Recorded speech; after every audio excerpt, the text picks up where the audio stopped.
Hi Taylor, here's my Access database that I have. And what probably happened is when you went to submit it, you probably still had it open. And I saved mine to my desktop. Here's mine right here.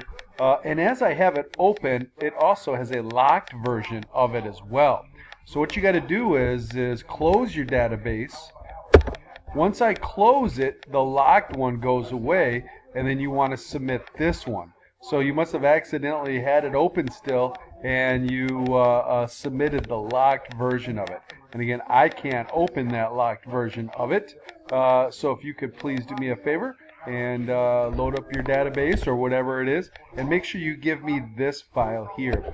If I actually right-click on it and choose, I want to right-click on the actual file itself, and then choose properties, you want to make sure that it has the .accdb and not the .laccdb.